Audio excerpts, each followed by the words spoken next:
Hello दोस्तों, श्री गणेशाय नमः ओम। आज मैं आपको बताने जा रहा हूँ रुद्राक्ष के आगे के एपिसोड के बारे में। तो अभी मैं स्टार्ट करने जा रहा हूँ 15 मुखी रुद्राक्ष के बारे में।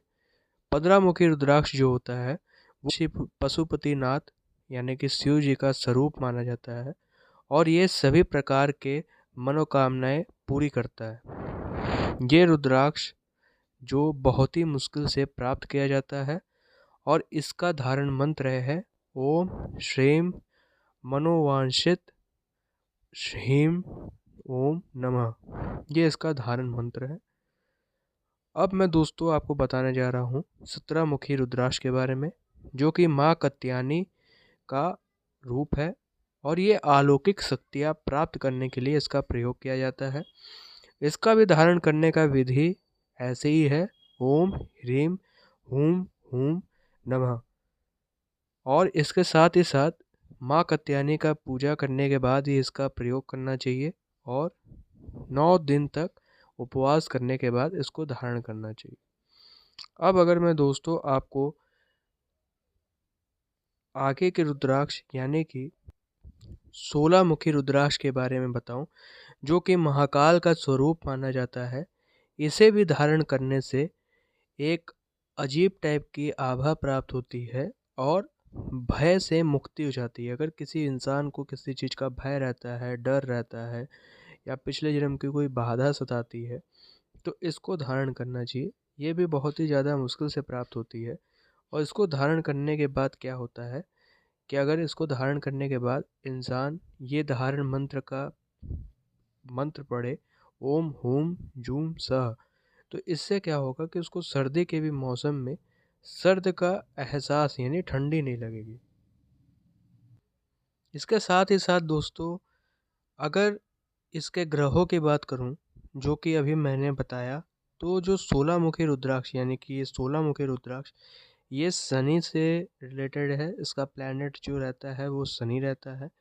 अगर मैं 17 मुखी रुद्राक्ष की बात करूं तो ये भी शुक्र और शनि यानी 2 ग्रह से रिलेटेड रहता है। अगर मैं 15 मुखी रुद्राक्ष की बात करूं, जो कि पशुपतिनाथ का मैंने स्वरूप बताया था, ये बृहस्पति ग्रह से रिलेटेड रहता है। अब अगर मैं दोस्तों जो मैंने 16 मुखी रुद्राक्ष का बताया था, जिसका धारण मंत्र मैंने बताया था ओम हुम जू सह, तो इसे धारण के बाद इंसान को एक चीज़ और करना चाहिए कि इसे धारण करने के बाद इंसान को तुरंत ही कोई सर्द इंसान में जाके नहीं बैठना चाहिए। कम से कम 21 दिन तक उसको इसी मंत्र का जाप करना चाहिए। अब मैं दोस्तों आपको बताने जा रहा हूँ 18 मुखी रुद्राक्ष के बारे में, जो कि अष्टधर्षी रुद्राक्ष माना जाता है। इसका संबंध जो होता है ग्रह मंगल और केतु से होता है। ये पृथ्वी से भी संबंध रखता है, जिससे व्यक्ति को शारीरिक और मानसिक स्वास्थ्य में वृद्धि होती है और अगर वो किसी तरीके से बीमार रहता है तो वो स्वस्थ हो जाता है।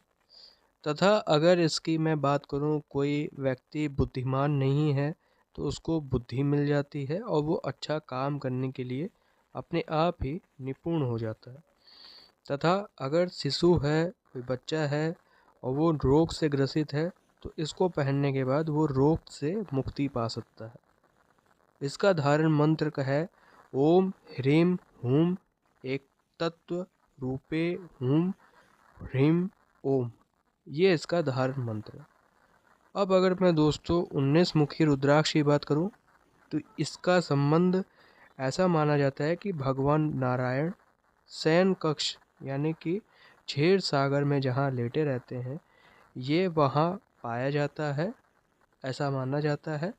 और ये व्यापार में वृद्धि करता है, उन्नति करता है और भौतिक सुखों के लिए भी होता है, यानी कि आर्थिक सुखों में वृद्धि करता है। ये किस ग्रह से संबंधित होता है? ये होता है सूर्य और बुध ग्रह से ये संबंधित होता है। इसके साथ ही साथ इसका धारण मंत्र का जो संबंध है वो है ओम ह्रीम हूम नमः। अब अगर मैं दोस्तों 20 मुखी रुद्राक्ष की बात करूं, तो ये 9 ग्रहों से ही युक्त है। ये जो है ये अत्यंत दुर्लभ माना जाता है, क्योंकि ये सारे ही ग्रहों से संबंधित है, जैसे कि सूर्य, शनि, मंगल, राहु, केतु, बुध, चंद्रमा, बृहस्पति, शुक्र समेत से संबंधित है और ये दिक्पालों तथा त्रिदेव की शक्ति से ही समाहित है। इसका भी धारण करने का जो मंत्र है वो है ओम ह्रीं ह्रीं हूं हूं ब्राह्मणे नमः। इसका मंत्र जपने के बाद इसे धारण करना चाहिए। ये बहुत ही दुर्लभ माना जाता है, तो ये बहुत ही ज़्यादा शक्तियाँ प्रदान करता है और 9 ग्रह यानी कि 9 ग्रहों को एक साथ सही कर देता है। अब अगर मैं दोस्तों 21 मुखी रुद्राक्ष के बारे में बताऊं इसके महत्व, तो जो 21 मुखी रुद्राक्ष होता है ये होता है कुबेर से संबंधित माना जाता है। ये समस्त शक्तियों से संबंधित निहित होता है और ये भी सुख समृद्धि प्राप्त कर जाता है इंसान इसको पहनने के बाद, और भोग विलास भी इससे पाया जा सकता है। ये शुक्र, शनि और बृहस्पति ग्रह से संबंधित होता है। इसका धारण मंत्र जो रहता है वो होता है ओम ह्रीं हूं शिव मंत्राय नमः। ये तो हो गया रुद्राक्ष के बारे में, लेकिन एक चीज़ आपको ये ध्यान रखना चाहिए कि रुद्राक्ष पहनने के बाद आपको हमेशा एक चीज़ याद रखना चाहिए कि इसे धारण करने के बाद आपको ये ज़रूर देखना चाहिए कि आपका कौन सी राशि है या कौन सा आपका लग्न है और आपके ऊपर प्रभाव कैसा पड़ रहा है।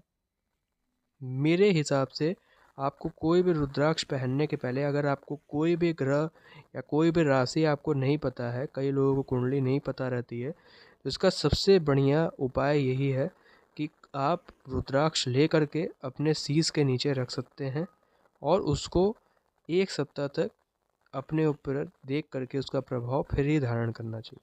हालांकि जो मैंने 21 मुखी रुद्राक्ष बताया ये भी बहुत दुर्लभ माना जाता है और ये एक तरह से कहा जाए कि ये जैसे परदादा से दादा, दादा से पिता और पिता से बेटा का बेटा ऐसे प्राप्त होता है, क्योंकि ये भी बहुत ही ज़्यादा दुर्लभ माना जाता है, ये जल्दी मिलता नहीं है। और ये जो रुद्राक्ष होता है यानी 21 मुखी जो रुद्राक्ष होता है ये बृहस्पति ग्रह से संबंधित होता है। तो आज के लिए दोस्तों इतना ही, बाकी मैं आगे और भी चीज़ें आपको बताऊंगा। शुक्रिया दोस्तों।